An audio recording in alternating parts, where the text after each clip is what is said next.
Salam jemaat yang terkasih di dalam Tuhan Yesus Kristus. Luar biasa penyertaan Allah di dalam pergumulan tantangan saat ini. Kalau sampai saat ini kita masih diperkenankan hidup, itu adalah karena kemurahan Allah, karena mujizat, karena kemenangan dan sukacita dari Allah yang luar biasa. Persekutuan doa yang keempat masa Pentakosta saat ini dilaksanakan secara live streaming. Namun apabila belum memungkinkan untuk Bapak Ibu Saudara, bisa juga persekutuan doa dilaksanakan mengacu panduan atau materi yang telah dikirim untuk keluarga. Jemaat yang dikasihi Tuhan, marilah kita berdoa, memohon berkat Tuhan untuk firman Tuhan saat ini. Mari kita berdoa. Kami datang padamu ya Tuhan, Tuhan Yesus Sang Firman Allah yang hidup. Kami siap untuk menerima kebenaran firman-Mu. Biarlah Roh Kudus menerangi kami.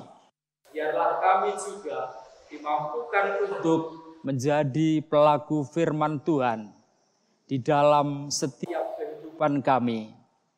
Hamba-Mu yang penuh keterbatasan ini juga mohon dimampukan untuk menyampaikan kebenaran firman-Mu. Oleh karena pekerjaan Roh Kudus yang melingkupi kami di dalam Tuhan Yesus Kristus, kami telah berdoa dan bersyukur. Haleluya. Amin.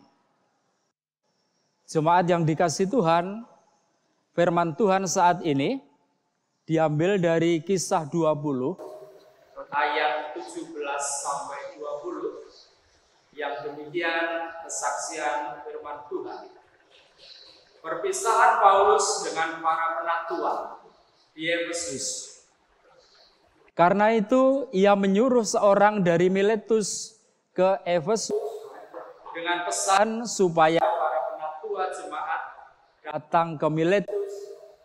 Sesudah mereka datang, berkatalah ia kepada mereka, "Kamu tahu bagaimana aku hidup di antara kamu sejak hari pertama aku tiba di Asia ini. Dengan segala rendah hati, aku melayani Tuhan. Dalam pelayanan itu, aku banyak mencucurkan air mata dan banyak mengalami pencobaan dari pihak orang Yahudi yang mau membunuh aku. Sungguh pun demikian, aku tidak pernah melalaikan apa yang berguna bagi kamu. Semua aku beritakan dan kuajarkan kepada kamu, baik di muka umum maupun dalam perkumpulan-perkumpulan di rumah kamu. Aku senantiasa bersaksi kepada orang Yahudi dan orang-orang Yunani supaya mereka bertobat kepada Allah dan percaya kepada Tuhan kita, Yesus Kristus. Tetapi sekarang, sebagai tawanan roh, aku pergi ke Yerusalem dan aku tidak tahu apa yang akan terjadi atas diriku di situ, selain daripada yang dinyatakan Roh Kudus dari kota ke kota kepadaku, bahwa penjara dan sengsara menunggu aku. Tetapi aku tidak menghiraukan. Aku tidak menghiraukan nyawaku sedikit pun, asalkan saja aku dapat mencapai garis akhir dan menyelesaikan pelayanan yang ditugaskan oleh Tuhan Yesus kepadaku untuk memberi kesaksian tentang Injil kasih karunia Allah. Demikianlah firman Allah Yang berbahagia mereka yang mendengar dan memelihara di dalam hidupnya.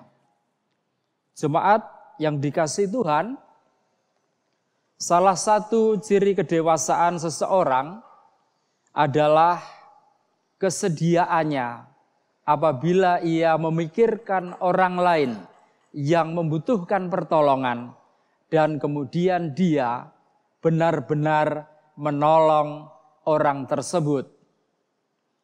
Ada juga pendapat yang agak aneh kedengarannya, yang senada dengan yang saya katakan tadi. Ada orang yang mengatakan begini, kebahagiaan seseorang adalah ketika ia tidak bahagia, ketika mengetahui saudara atau sesamanya yang belum bahagia. Oleh sebab itu perlu ditolong sampai sesamanya atau saudaranya memperoleh kebahagiaan. Ini baik sekali kalau menjadi moto dalam hidup kita. Kita diberi kemurahan hati untuk menolong sesama. Jemaat yang dikasihi Tuhan, mewujudkan kasih, mempedulikan terhadap sesama, memang tidak setiap orang bisa melakukannya. Karena tentu berbagai alasan yang muncul. Ada yang mengatakan, wah saya belum sempat. Wah itu hal yang sangat merepotkan. Wah itu untungnya apa? Nah, ini ada pemikiran yang semacam itu. Sehingga ada pertimbangan-pertimbangan yang sangat mengganggu. Mewujudkan kasih kepada sesama itu harus dengan sikap yang baik dan kepedulian yang sungguh. Memang mewujudkan kasih itu kita harus siap untuk repot. Mengenai waktu, tenaga, harta, dana, pikiran, bahkan perasaan kita. Korban perasaan itu sering terjadi dan sering dialami oleh pelaku kasih. Mengasihi dan berbuat baik semaksimal mungkin, kadang kita masih menerima hal-hal yang menyakitkan. Mungkin yang kita kasihi, yang kita tolong, ternyata tidak tahu berterima kasih. Mungkin malah justru terjadi kesalahpahaman. Mungkin juga malah yang ditolong malah memanfaatkan kita. Dan ada kemungkinan pula kebaikan dibalas dengan kejahatan. Atau sering yang terkenal dalam peribahasa, air susu dibalas dengan air tuba. Saudaraku yang terkasih di dalam Tuhan, kalau sudah seperti ini, maka sangat mungkin bahwa orang yang tadinya peduli terhadap sesamanya, kemudian ia merasa sia-sia. Ia kemudian memilih diam saja, memilih pasif atau mengabaikan. Kemudian dia cenderung diam dan dia katakan, percuma semuanya. Jemaat yang dikasihi Tuhan, kalau kita perhatikan bacaan dari Kisah Rasul 20 ayat 17 sampai 20, firman Tuhan yang kita baca adalah menceritakan perpisahan antara Rasul Paulus dengan para penatua di Efesus yang saat itu dihadirkan di Miletus. Saudaraku yang terkasih, Rasul Paulus memberi pesan dan peringatan terhadap para penatua di Efesus pada saat itu agar para penatua binaannya tetap memberitakan Injil walau menderita apapun, tantangan yang bagaimanapun, Paulus menyerukan tetap setia dan tetap memberikan yang terbaik dengan penuh sukacita dan kerendahan hati. Juga Paulus mengatakan ketika dia melayani selama ini, banyak meneteskan air mata karena banyak pencobaan dari pihak Yahudi yang ingin membunuhnya.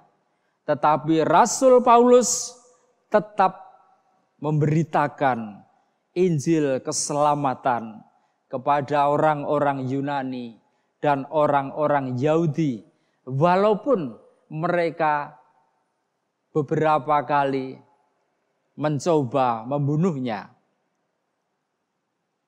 Ayat 22 dikatakan di sana Rasul Paulus adalah sebagai tawanan roh.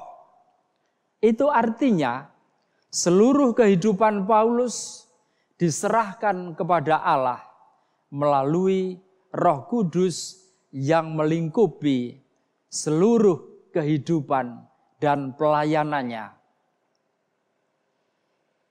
Saudaraku yang terkasih, perjalanan Paulus ke Yerusalem, Roh Kudus sudah memberikan isyarat bahwa penganiayaan dan penderitaan di dalam penjara itu sudah menunggu, seperti pelayanan Rasul Paulus pada waktu-waktu sebelumnya di kota-kota yang telah ditinggalkan. Saat itu Roh Kudus berbicara bahwa ketika nanti melanjutkan perjalanan ke Yerusalem, maka penderitaan pun telah menanti.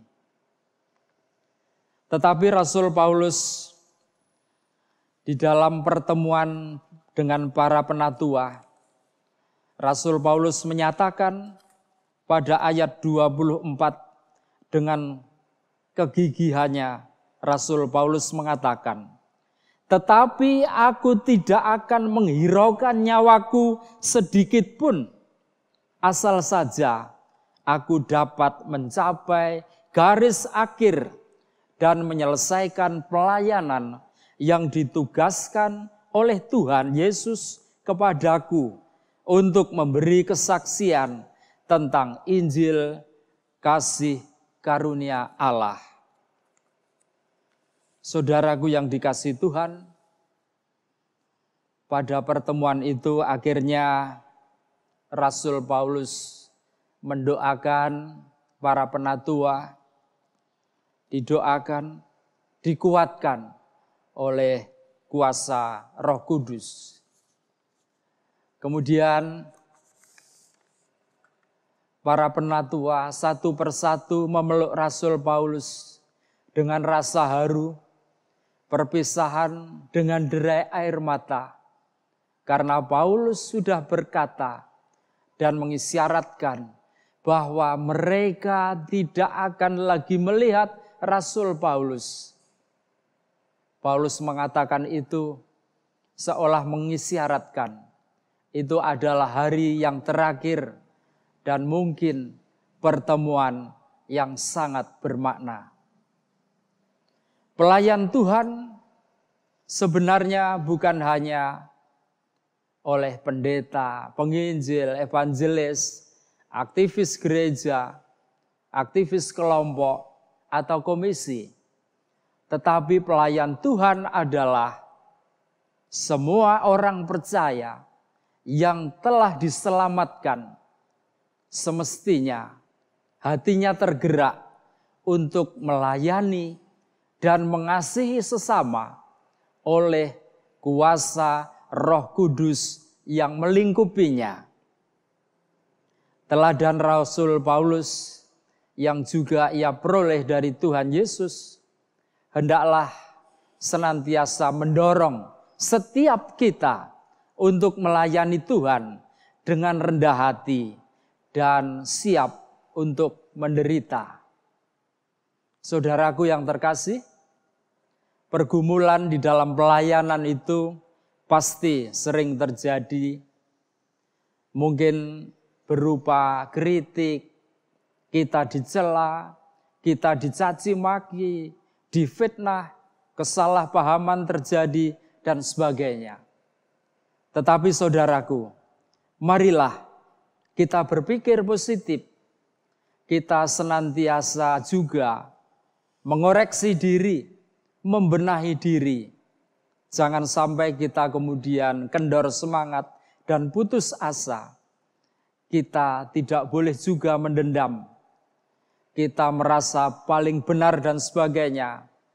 Mari kita senantiasa percaya oleh kuasa Roh Kudus yang melingkupi kita, maka akan menjadi kekuatan yang luar biasa. Pada akhir persekutuan ini saya mengutip pengakuan Rasul Paulus yang tertulis di dalam 2 Korintus 3 ayat 5-6. Ini adalah pengakuan yang tulus bahwa Allah itu kekuatan Rasul Paulus. Rasul Paulus mengatakan begini, dengan diri kami sendiri kami tidak sanggup untuk memperhitungkan sesuatu seolah-olah pekerjaan kami sendiri. Tidak. Kesanggupan kami adalah pekerjaan Allah yang membuat kami menjadi pelayan-pelayan baru yang tidak terdiri atas hukum yang tertulis yang mematikan, tetapi dari kuasa Roh Kudus yang menghidupkan. Kiranya persekutuan hari ini akan menjadi spirit, menjadi dorongan untuk kita senantiasa melayani Tuhan. Amin. Selanjutnya, marilah kita masuk dalam saat teduh. Kita berdoa. Tuhan Yesus, tolong kami hamba-Mu yang penuh keterbatasan ini, agar menjadi pelayan-Mu yang handal. Lingkupi kami orang percaya dengan Roh Kudus. Jadikanlah hidup kami sebagai surat Kristus yang boleh dibaca oleh semua orang yang mengisahkan kasih Kristus membawa salum bagi sesama dan kasih-Nya yang melampaui batas. Jadikan kami pelaku firman yang terus dipimpin oleh kuasa Roh Kudus. Amin.